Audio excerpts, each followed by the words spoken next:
सत्संग यहां आने से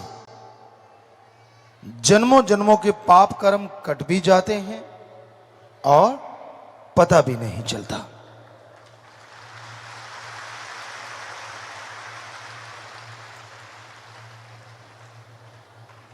पर सत्संग को शांति से चुपचाप लगन से सुनना चाहिए। जो सत्संग में शोर करते रहते हैं वो खाली ही जाते हैं, उनके पल्ले कुछ नहीं पड़ता। सत्संग तो उन्हीं को फल देती है जो भावना से सुनते हैं और अमल करते हैं। खाने पीने का सामान कितना भी सामने क्यों ना हो, जब तक खाओगे नहीं ना तो स्वाद आता है और ना ही ताकत आती है। उसी तरह सत्संग है। खाना यानी सत्संग सुनना, निगलना यानी अमल करना। पहले सुनो और फिर अमल करो तो सत्संग का फल 100% मिला करता है।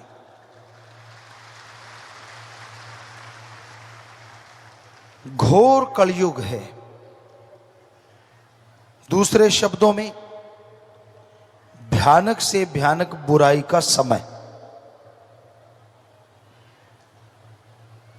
इंसान को यह हो जाता है वो यकीन करे तो किस पे करे,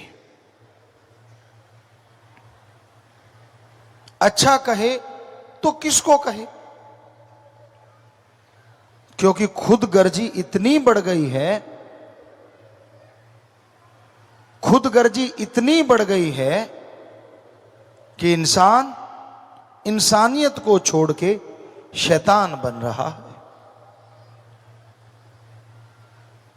और संग का रंग लाजमी चढ़ता है।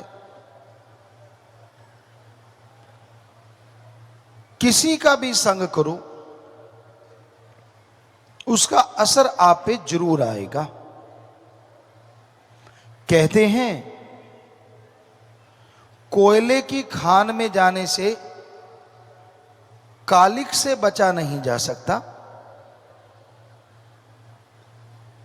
नमक की खान में जो जाते हैं वो नमकमय जरूर हो जाते हैं।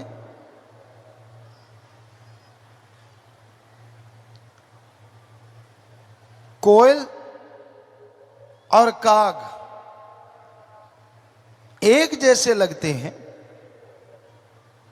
पर जमीन आसमान का अंतर है। कूड़ा करकट गोबर यहां पड़ा है, उसमें अगर फूलों के पत्ते भी डाल दोगे तो वो खाद बनेगा, खुशबूदार चीज नहीं बन सकती। इसलिए अपने आप को बचा के रखो संग से। बुराई का संग इंसान को बुरा बना देता है। यानी इंसान अच्छा चाहे क्यों ना हो, पर अगर बुरे लोगों का संग करेगा, बुरे लोगों की सोहबत करेगा तो लाजमी बुरा बन जाएगा।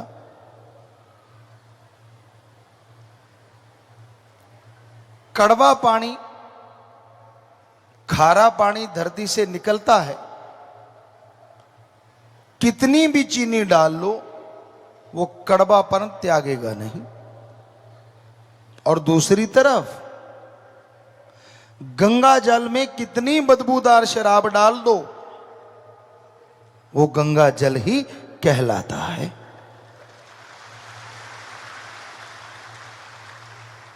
इसलिए संग हमेशा अच्छा करो। बुरे संग से बच के रहो,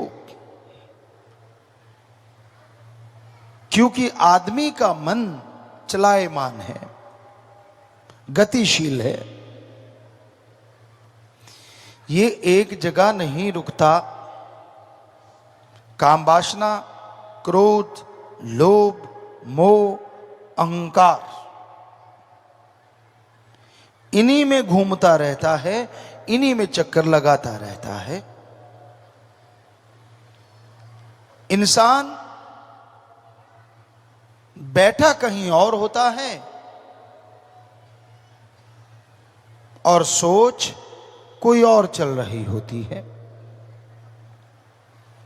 इंसान दिखता कुछ और है पर अंदर कुछ और है। जो ऐसे होते हैं वो कभी भी ना तो जिंदगी में खुद सुख लेते हैं और ना अपने साथियों को लेने देते हैं। खुद भी तड़पते हैं और परिवारजन भी तड़पते हैं। पर जो अच्छा होता है वो बुरों को भी बदल के अच्छे बना लेता है।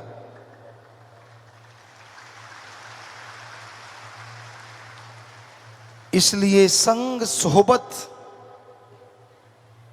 हमेशा अच्छे लोगों की करो। पर आजकल लोगों को चस्का बहुत पड़ा हुआ है। सामने दो लोग बातें करते हैं और तीसरे जो दूर से देख रहा है उसे होता है यार मुझे पता चलना चाहिए वो कर क्या रहे हैं। और कईयों को आदत होती है, कमरे में कोई बात कर रहा है, उसका कान कमरे के गेट पे लगा हुआ है, अंदर क्या चल रहा है। जिज्ञासा गलत नहीं, पर जिज्ञासा को बुराई की तरफ ले जाओ तो वो बुद्धि बुरी बन जाती है, और इसी को अच्छी तरफ मोड़ लो तो भगवान से भी मिला सकती है। क्योंकि जितनी जिज्ञासा होगी, जितनी श्रद्धा, जितनी तड़प होगी, उतनी जल्दी ही अल्लाह वाहिगुरु राम मिला करते हैं।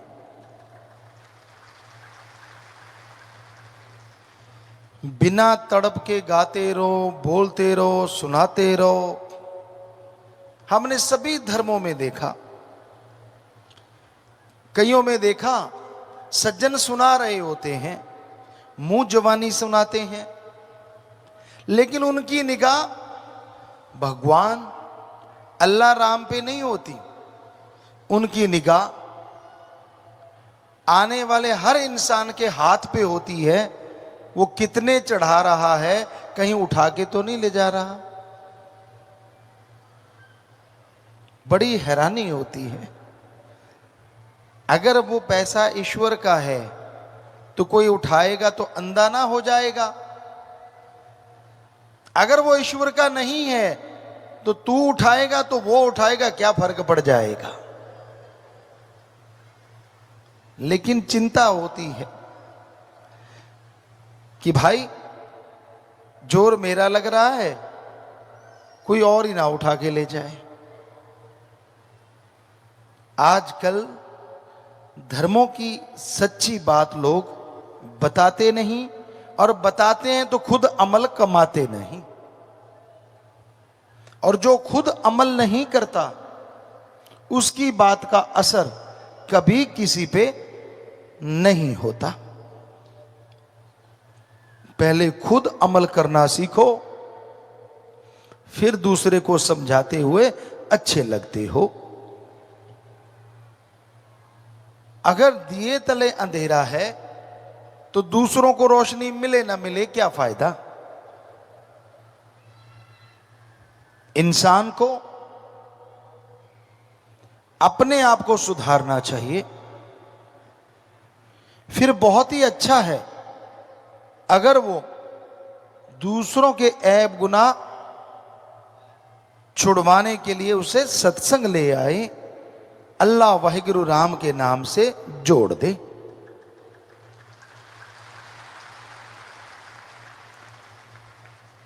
वेद ग्रंथों में लिखा है, इस कलयुग में बुरे कर्म करने वाले को अगर आप अल्लाह वाहिगुरु राम से जोड़ोगे, उसकी बुराइयां छुड़वा दोगे, तो जिस तरह कोई कटते हुए जीव को, गऊ को बुच्चड़ खाने से बचा लेता है, उससे हजारों गुना पुण्य आपको मिलेगा।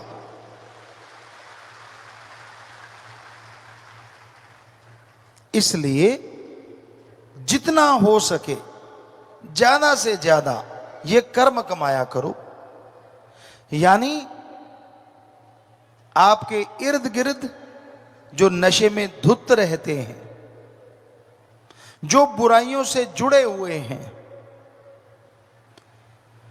जिनका पेशा गलत कर्म है, उन्हें राम नाम से जरूर जोड़ा करो। भगवान की तरफ से वो खुशियां तो मिलेंगी, क्योंकि उसके बिछुड़े हुए बच्चे को आपने उससे मिलाया, पर उस आदमी का परिवार, जो आदमी सुधर गया, सारी उम्र आपको दुआएं देता रहेगा कि भाई आपने उनकी जिंदगी बदल दी, नरक से स्वर्ग बना दिया घर को। नरक कोई अलग नहीं होता। यहां नशा करते हैं या मांस खा खा के हड्डियां इधर उधर फेंकते हैं या उल्टियों के तालाब बन जाते हैं, वही नरक होती है। और कहां वहीं पे खुशबू होती है, अल्लाह वाहिगुरु राम के नाम की चर्चा होती है, बड़े छोटों का प्यार और छोटे बड़ों का सत्कार करते हैं, यही स्वर्ग होता है। अगर यहां नरक भोग रहे हो तो अगले स्वर्ग की उम्मीद ना करो। अगर यहां स्वर्ग बन गया तो अनामी की उम्मीद करो, ताकि आवागमन खत्म हो जाए। सत्संग में आने से गम, चिंता, परेशानियां मिट जाया करती हैं। सत्संग में आने से इंसान को सोझी आती है, समझ आती है, और सत्संग में आके सुमरण करके अमल करने से हर धर्म के पवित्र ग्रंथ की समझ आनी शुरू हो जाती है। इसलिए सत्संग सुनो और उस पे अमल किया करो। जब तक आप सुनते नहीं, अमल करते नहीं, तब तक आप कोरे यानी खाली रहते हो। बिन अमलों के आलमा इल्म निकम्मा सारा, बिन अमलों के आलमा इल्म निकम्मे सारे, कोई अमल कमा ले तू, अगर जश लेने मालिक द्वारे, अगर जश लेने सतगुरु द्वारे। तो संग अच्छा करोगे तो समझ आएगी। सत्संग करने से जन्मों जन्मों के पाप कटते हैं और इस जन्म के किए हुए बुरे कर्म खत्म होते चले जाते हैं।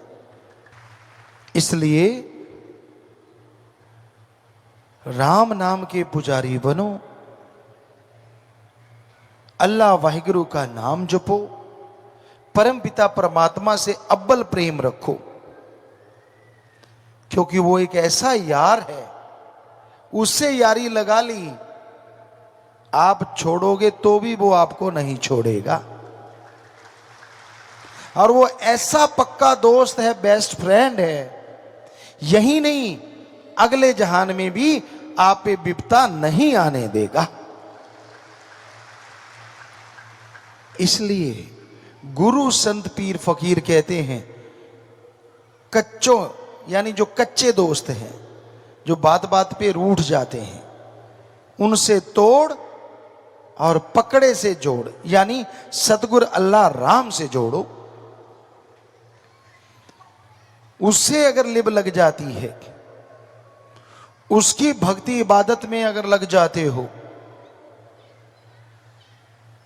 तो आप सोच भी नहीं सकते जो खुशियां आपको मिलेंगी। कल्पना से परे खुशियां मिलती हैं, परमा आनंद मिलता है।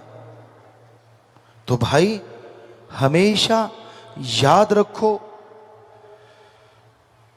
कि सत्संग सुनना है और अमल करना है। सत्संग पे एक सच्ची बात ख्याल में आई, आपको सुनाते हैं। बहुत पहले की बात है। एक शातिर चोर था, इतना शातिर कि वो आसपास के राज्य में चोरी करता, पर पकड़ा नहीं जाता था। लोगों ने बहुत जोर लगाया,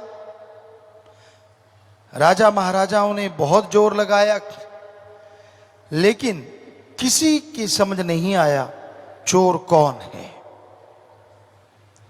आखिर समय आता है, उस चोर का भी अंतिम समय आया। वो जाने लगा और जाते जाते अपने बेटे को शिक्षा दी।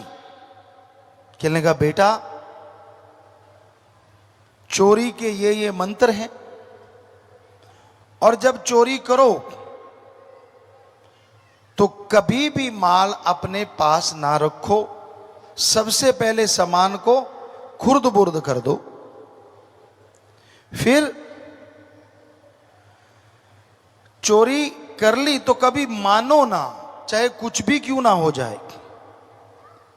जब तक मानोगे नहीं आप चोर साबित नहीं होगे।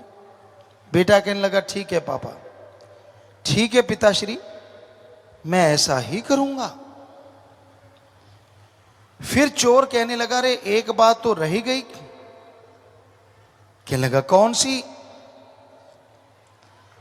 कि जब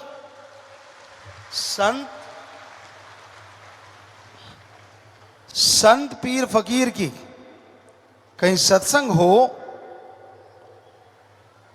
तो उसमें मत जाना,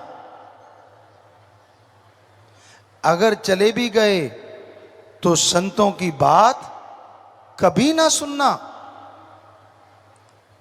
चोर का बेटा कहने लगा, ठीक है पिता, और वो चोर मर गया।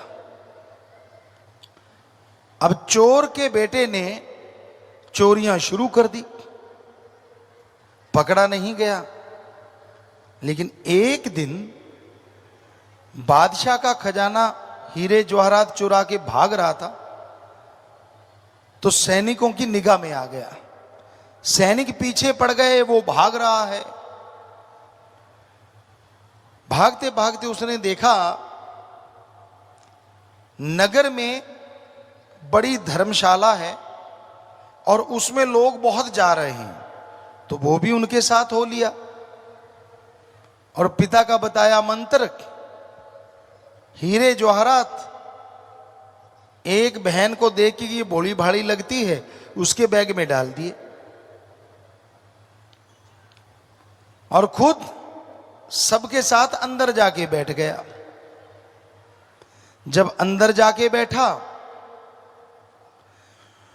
तो उसने देखा कि सामने तो एक संत बैठे हैं, एक फकीर बैठे हैं।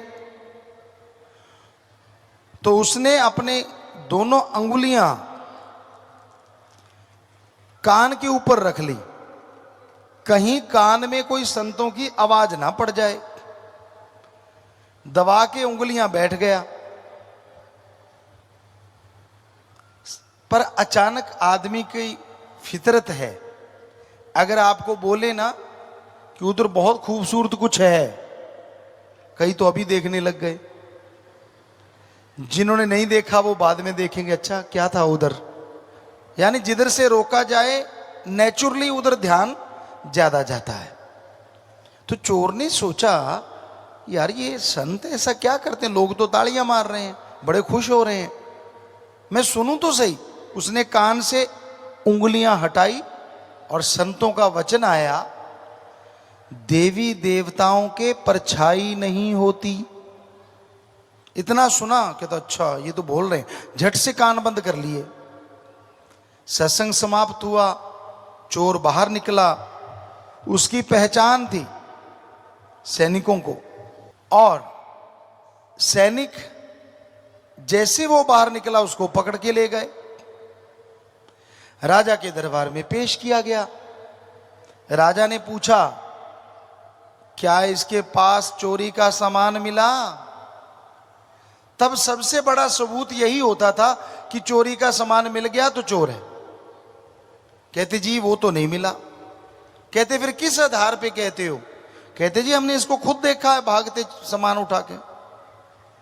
उसको जेल में कर दिया, बहुत प्रयत्न किया कि मान जाए, नहीं माना। एक औरत जासूस थी, कहने लगी, बादशाह सलामत, अगर कहो तो मैं मनवा लेती हूं।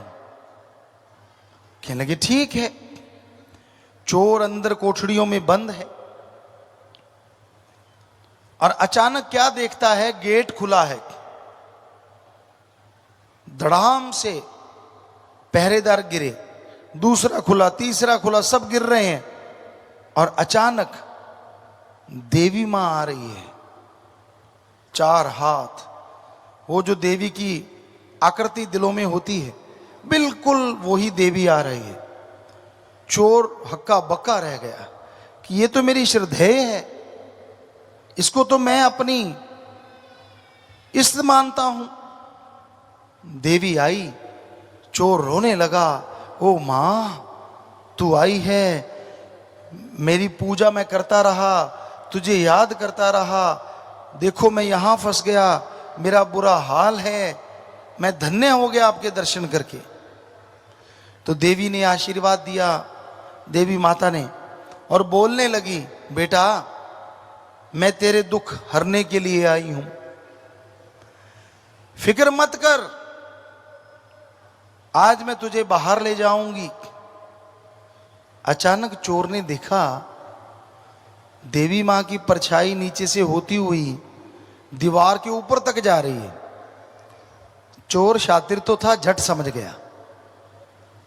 देवी कहती, बस तू सच सच मुझे बता दे, चोरी की है कि नहीं की, मैं तेरे गुनाह माफ कर दूंगी। अब चोर तो समझ चुका था, वो आगे से 4 गुना ज्यादा रोने लगा, पूरी एक्टिंग कर, मां मर गया मैं तो तेरा रखने का हूं, मैंने चोरी तो क्या, मैं तो चोरी की तरफ मुंह भी नहीं करता।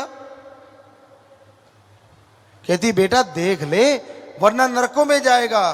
कहता मां मुझे यही नरक दे दे अगर मैं झूठ बोलूं तो, क्योंकि चोर को पता था कौन सी माता है। तो वो औरत जासूस जो बन के आई थी, माता कहती ठीक है बच्चा चल मेरे साथ, उसके साथ हो लिया। सैनिकों को कहती राजा के पास ले जाओ, वो कहते जी देवी मां। वो राजा के पास ले गए। वो औरत जो देवी बनी थी भेष बदल के राजा के पास पहले पहुंच गई। कहने लगी राजन उसने चोरी नहीं की। राजा कहता तू इतना पक्के से कैसे कह सकती है? कहने लगी ये लोग देवी मां को मानते हैं और मैं ऐसे ऐसे रूप बदल के गई थी तो ये माना ही नहीं। मैंने इससे पूछा सब कुछ, बड़ी श्रद्धा से इसकी आंखों में जार जार रो रहा था, पर ये कह रहा था मैंने चोरी नहीं की। तो राजा कहता ये तो सही है, छोड़ो इसको, बेगुनाह है। उसको छोड़ दिया गया। अब उसने आप देखा ना ताप, भागा उस धर्मशाला के पास कि वो संत कहाँ है। वो नहीं मिले, वो तो चले गए। पता किया किस, वो कहते दूसरे नगर में है। वो दौड़ा दौड़ा गया, उस नगर में पहुंचा, संत बैठे हुए थे, धड़ाम से जाके चरणों में गिरा, हे गुरुदेव मेरे पे कृपा कीजिए, मेरी रक्षा की है आपने, मुझे जिंदगी बख्शी है आपने। तो संत मुस्कुराए, कहने लगे बेटा हमने तो कुछ नहीं किया, जो करता भगवान। कहता आप फला नगर में सत्संग कर रहे थे और मैंने सत्संग सुनना नहीं था, मेरे बाप ने रोका था, पर जिज्ञासा हुई कि क्यों रोका था, ऐसा ये संत क्या बोलते हैं। तो मेरे कानों में पड़ा कि देवी देवताओं की परछाई नहीं होती। तो उसने पूरी बात बताई कि आपकी सत्संग के एक लाइन ने आज मेरी जिंदगी बख्श दी। अगर मैं पकड़ा जाता तो सूली पे चढ़ा दिया जाता, तो अगर पूरा सत्संग सुनूं और आपका राम का नाम लूं तो पता नहीं मुझे क्या मिल जाएगा। और यही सच होता है। संत सत्संग अपनी बड़ाई के लिए नहीं करते। हम तो खाकसार हैं, चौकीदार हैं, आपके सेवादार हैं भाई। वो एक की बड़ाई करते हैं जिसके अरबों नाम हैं, ओम हरि अल्लाह गॉड खुदा रब वाहिगुरु प्रभु भगवान मालिक रब, वो एक है। वो उसकी बड़ाई करते हैं और सबको बोलते हैं कि उसका नाम जपा करो। जिस तरह सूली से उसके कर्म बदल गए चोर के, अरे आपके भी पता नहीं कितने भयानक कर्म, कितनी भयानक चिंताएं जल के राख हो जाएंगी, क्योंकि वो भगवान, वो प्रभु, वो परमात्मा दया का सागर है, रहमत का दाता है। वो इतनी रहमतें बख्शता है, इतनी दया में करता है कि उसकी कल्पना भी आप नहीं कर सकते।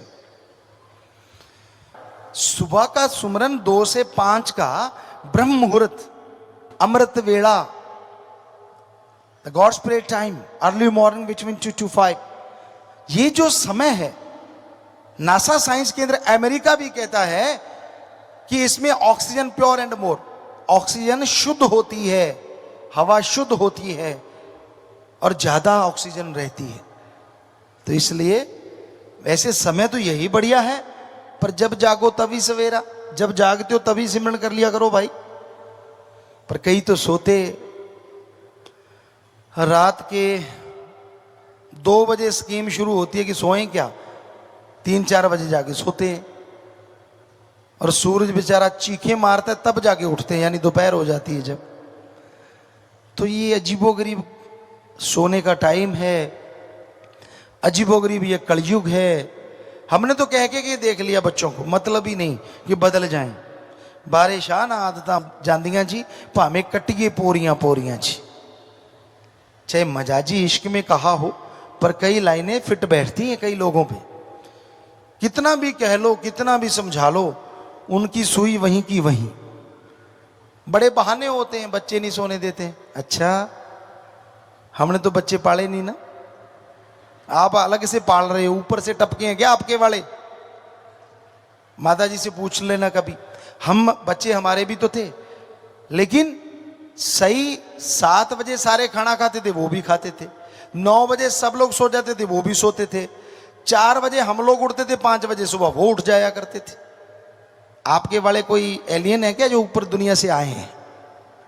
नहीं, सोना खुद ने गलत होता है और दोष बच्चों को। जब उसको सोने ही नहीं दोगे बेचारे को, क्योंकि आपको होता है मैं जब सोऊं तब वो सोए, टाइमिंग सही रहे, तो ये गलत काम ना करो। बच्चों को भी बिगाड़ते हो, खुद भी बिगड़ते हो। सो सही टाइम पे सोया करो, सही टाइम पे उठा करो। अच्छे हैं जो बच्चे सही टाइम पे उठते हैं, क्योंकि आयुर्वेदा कहता है रात का भोजन सूरज रहते रहते करो तो बेस्ट है। बैक्टीरिया वायरस नहीं होते, साइंस को चैलेंज करते, चाहे आप जाके पढ़ लो, साइंस में भी यही मिलेगा जो आयुर्वेदा में लिखा है। क्योंकि जैसे जैसे रात बढ़ती है बैक्टीरिया वायरस भी बढ़ते हैं। पर आज वालों का तो डिनर ही होता है 12-1 बजे। चक्कर तो ये है ना, रात की रोटी तो किसी को आती ही नहीं, डिनर गांव वाला कहते कहते ले अनपढ़ गवार। तो सुबह लोग जल्दी इसलिए लेते थे कि सुबह दूध ताजा निकलता था और उसको जल्दी जल्दी ले लेते थे। दूध अगर बिना उबाले 1 घंटा 2 घंटे 3 घंटे पड़ा रहे तो उसमें बैक्टीरिया वायरस बन जाते हैं। उसको जहां तक हो निकलते ही जल्दी से पियो, अदरवाइज उसको उबाले देके रखो ताकि वो चीजें उसमें पनपे ना, ये जरूरी होता है। पर कई कुड्र साहब होते हैं, वो कच्चा ही रख लेते हैं। और फिर बीमार होते रहते हैं, कभी पेट खराब, कभी उल्टी आ गई, कभी कुछ हो गया। तो फिर कहते यार दूध में कुछ डाला तो नहीं? डाला नहीं, तूने डलवाया है। तो इसलिए ये चीजें ख्याल में रखनी चाहिए। तो सत्संग में आपको दुनियावी चीजों का भी मुफ्त में ज्ञान मिल रहा है भाई। होना तो रूहानियत का चाहिए, पर परमपिता शास्त्र नाम श्याम मस्तान जी दाता ने आपकी दुनियादारी भी तो देखनी है ना। तो ये 100% आप अमल कर लो, अगर फर्क ना लगे तो कहना। ये जो डिनर है, उसको डिनर को जो आपकी इवनिंग टी होती है ना, उसमें ले आओ, और इवनिंग टी को थोड़ा सा बैक गियर पीछे ले आओ। पढ़े लिखों की इवनिंग टी होती है 5 बजे 6 बजे, तो आप 7 बजे शायद दिन छिपता होगा, या 6 बजे जब भी है 7 एक करीब, तो उस समय खाना खा के देखो।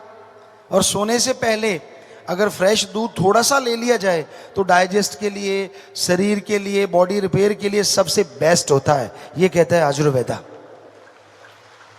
सो भाई, आप उस परमपिता परमात्मा की औलाद हो, और जो उसकी औलाद है वो फकीर की औलाद पहले होती है।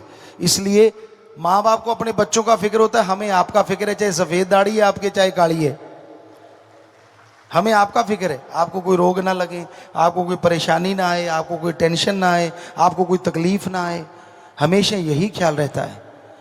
आप कोई गलत कर्म ना करें जो आगे भोगने पड़े आपको। इसलिए सत्संग में हर तरह की बात आपकी सेवा में अर्ज करते रहते हैं।